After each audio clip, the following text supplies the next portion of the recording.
Since Leroy-Gourron's first forays into using databases and computational analysis to address the structures of rock art compositions in the middle of the 20th century, digital approaches to archaeology have boomed, becoming nearly necessary to practice scholarship in the discipline today. This project takes a big data approach, applying the latest methods to advance methodology, address theoretical conversations, and propose new and exciting findings. Before we dive in any further, I do want to acknowledge the Indigenous peoples with who we work and who still live on the landscape today. To do so, I use some words from the Tewa language. For one, we refer to the pueblo, sometimes known as San Juan Pueblo, by the preferred name of Okeawinge. Likewise, while I refer to the study location as Mesa Prieta, this is a Spanish translation of the Tewa word Tzicwaye or Tzicagwe, meaning respectively dark mesa and black mesa. Now, Mesa Prieta is a canoe-shaped mesa, essentially with two escarpments. We are working with data primarily from the East Escarpment, which has to date been about 2/3 recorded to full completion. Of that 2/3 that's been recorded, approximately 39% is in a geodatabase, from which I have derived this map, this heat map of the distribution of petroglyphs. You will notice 3 black boxes. These are our areas of intensive study that I will get into more in a moment. Now, the purpose of this is, first, it's the first systematic acoustic study at Mesa Prieta. We explore the relationships between agriculturalist rock art and acoustics, and thus fill a sort of hole in the theoretical conversation, prototype and test new acoustic equipment, develop replicable procedures suitable for the region and area communities, namely cultural heritage and historic preservation agencies within tribal governments, and develop the utility of landscape scale analysis. This study uses a big data approach built upon an unrivaled database to develop predictive modeling for identifying acoustical landscapes. We work with a number of theories in this, the first and foremost of which is persistent places. Mesa Prieta is a persistent place, but we must remember that placemaking is not something that is simply one way and imposed by humans in indigenous ontologies. Even the recognition of landscape agency through genii loci doesn't sufficiently capture the discursive process between landscape people and other than human agents in the process of becoming and remaking, which is always ongoing. This is consistent with the ontological turn in post-positivist approaches and is at odds with Diaz-Andreo's approach to archaeoacoustics, which she touts as contributing to what Christian Christensen calls the third scientific revolution. However, this third scientific revolution is predicated upon the flawed theory of Kuhnian paradigm shifts, a concept which Kuhn himself distanced himself from in his later in posthumous works. The one concept that Kuhn had introduced, which does work, is incommensurability, which is the breakdown of communication. Kuhn's resolution, multivocality, to Kuhn meant interdisciplinarity. But if we take multivocality within a post-positivist framework, then that leads us to ontological plurality. After all, there is no singular objective plane of observation, as Karen Barad comments on Niels Bohr's idea of the apparatus, which is a system of the observer, the observation, and the political and financial motive behind the observer, all contributing to reshaping the very means of observation and thus the outcomes. And so ontological plurality helps us reach intersubjectivity, which is about the closest approach or limit that we can make to objectivity. This ontological turn in archaeology nearly ethically mandates the democratization of archaeology one way to achieve this is through citizen science. As Abadía and Porr note in their chapter in Ontologies of Rock Art, published just this month, quote, an increase of community-based cultural maintenance initiatives, which have had a number of theoretical, practical, and methodological consequences for archaeological and rock art research. To that end, the Mesa Petroglyph Project, or MP3 as we sometimes call ourselves, is a manifestation of exactly this. We train our citizen scientists to the current professional standards in archaeology and rock art recording. These citizen scientists helped build the geodatabase, which is entirely built upon the data they collected, from which I've developed this predictive model. I take into account geophysical variables such as slope and distance to water. However, as distance to water is pretty much a predictor of the appearance of petroglyphs at large, we can filter it out and just consider the slope of the terrain as a possible indicator for terrain that reflects echoes and the iconographic cues associated with this terrain. Using this model, I identified 20 potential areas of study, which are then down selected to 3 for which we have qualitative observations from our citizen scientists. We then revisited those first with terrestrial photogrammetry, and given that this project has had an extra year to mature, again with aerial photogrammetry. And then I undertook systematic acoustical experiments in these places using the ambisonic technique touted by Tommaso Mattioli. We integrate these 3D models and the spherical sound recordings produced by the ambisonic microphone into virtual environments to conduct further analysis. Now, what are these iconographic cues? The no-brainer really are our flute players. You see an example of one of our animal flute players here. And in fact, these strongly statistically correlate with steep terrain, which I've defined as greater than 35 degrees. You will notice that based on the background of all panels, flute players are almost twice as likely by every measure to be located in close proximity to steep terrain. In fact, we can say this with a p-value of 0.0005, in fact, less than that, which is a high degree of confidence. Now, there's some other surprises, some correlated non-musical imagery. To the right of the screen, you should see a turkey image with turkey tracks, and multi-panel compositions of turkey tracks seem to indicate processional ways to places of performance. Other images each deserve their own papers in their own right, such as macaws, raptors, knife wings, and martial imagery. In fact, the martial imagery paper was already written by Anna Schneider in 2019, as she noted that the martial imagery at Mesa Prieta seems to indicate not conflict, but public ceremonial performance, or in the common terms of the parlance of the living pueblos today, dances.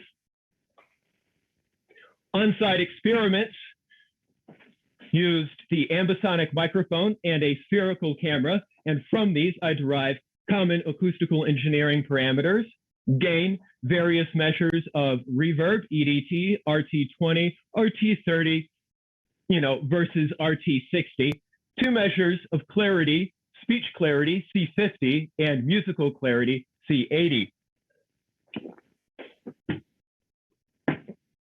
Now, very quickly, I hate slides with no photos on them, but we have to do at least one text-only slide just to list which study areas are associated with which subtypes of landscape features. But it's almost better to illustrate these. So here's some hollows. Here is a soft hammer ringing rock, which is not really reported in the area, but I think that they're probably much more ubiquitous and just folks haven't known how to look for them before. We'll get into how those relate to whisper galleries in the upcoming embedded media. And in acoustical physics, speaking stones operate on a very similar principle to whisper galleries.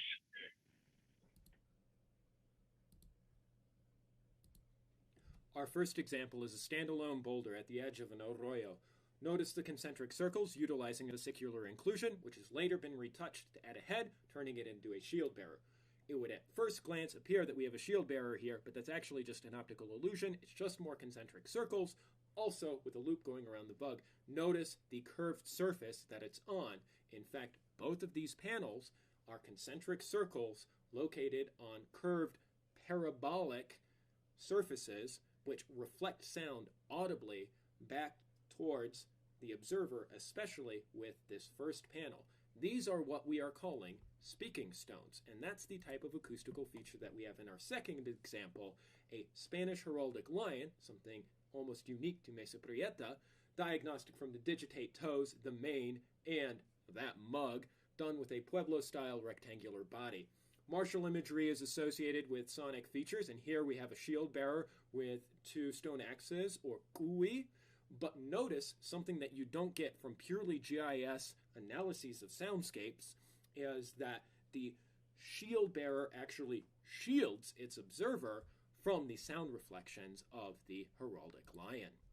These kinds of contexts are somewhat apparent in 360 panoramic photospheres, and we can see some of the petroglyphs that are actually up close to the camera right there. You can even discern some of the superimpositions. But as we look out onto the landscape, that resolution quickly degrades with distance. The Ricoh Theta M15 is not a particularly high-resolution camera, and actually there are panels here that we can't see, nor can we really get a sense of space. 3D model to the rescue. Here we can see we're situated in the same spot. We can see the same panel. The lighting's a little blown out. I could have adjusted that better. But this really gives you a sense of space. And we can see the shield bearer that wasn't even apparent, even though it should be. Notice a few things floating. This is a compressed model. It's because it's a compressed model. Take note of this panel with the ladybug-looking shield next to a flute player with a diagnostic fertility hump.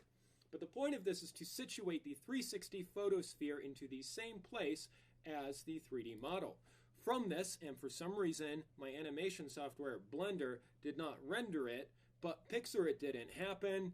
Here's a screenshot of an arrow going from a panel indicated by a bullseye in one of the types of DOA software applications, DOA, direction of arrival. We can get it from these bullseyes projected onto a photosphere, and we can then link that to the panel in the distance. There's another way to do that because not all such applications derive DOA in that way. Others give them either as a numerical vector or as a visualization of an inclination and a declination from a virtual viewer. From those, we would take those vectors, the inclination and declination, from the origin point. Here you can see at the center of the photosphere, at the tapered end of the longer arrow, and at the other end with the nice big end. Guess what that points to?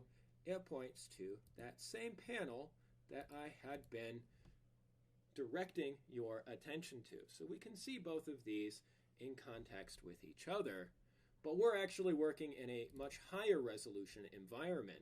So let's take a look at a couple of familiar panels here. There we go. Notice those. Recognize those. Take a look back. Notice we don't have weird things floating in space anymore.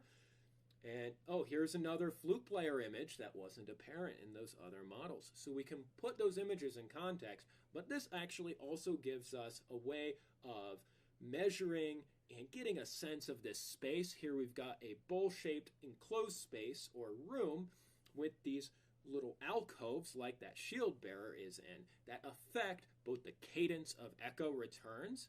So we've got another cave here that we just zoomed in across from that flute player next to the ladybug shield, but also these affect the resonant tones or quote-unquote room modes. This kind of landscape scale photogrammetry is great at tying multiple acoustic features together. Here we have boulders on an outcrop meeting at a corner that approximates a deep parabolic reflecting surface. from the position of the red tripod there, looking out across, we zoom in. There is a rock shelter up here. Below that, that purple boulder just to the lower left of the middle of the screen is a soft hammer ringing rock that forms the ceiling of this other, and you can see as we turn, parabolic-shaped joint or corner between rocks and the outcrop.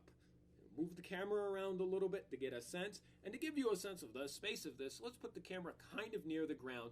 This juniper that's going to be coming up on the left is taller than me, and we look across.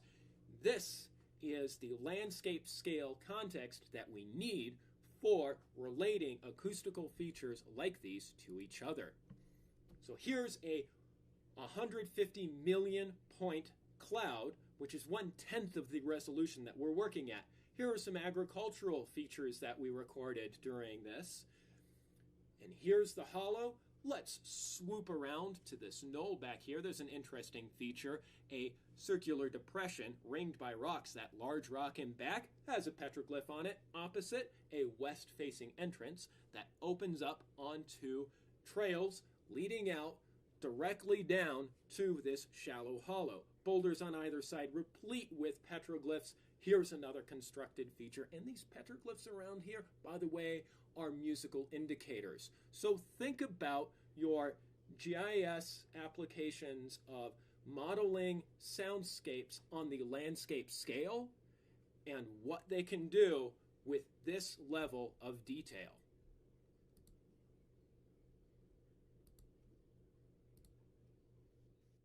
We can make precise measurements on orientations and spatial relationships in these environments, even if we didn't have time to record them in the field. This is also a space where we can do convolution and other types of sound modeling. As other papers in this session have mentioned, you can account for foliage, as this software allows us to filter foliage much in the way, if you've worked with LiDAR data, you can do with LiDAR data. We can do that here. These junipers weren't there historically. They've encroached due to overgrazing. We can select them out and remove them. That shed over there, that wasn't there. We can remove that too. Some unsurprising associations, because we shouldn't be surprised that there are associations between agricultural features and fertility imagery. After all, the Tanoan-speaking Pueblos are also influenced by these same broader Uto-Aztecan ideologies that influenced the nomadic Numic peoples in the Great Basin and Mojave Desert, where I have previously demonstrated an association between fertility imagery and acoustically significant rock art sites. So, some concluding remarks. An iconography-based geospatial predictive model for acoustically significant petroglyphs is substantiated. Multivocality and ontological plurality are mandated. Agriculturalist rock art theorization has been advanced, and iconography is necessary to understanding the significance of rock art soundscapes. This is part and parcel with the ontological turn in archaeology.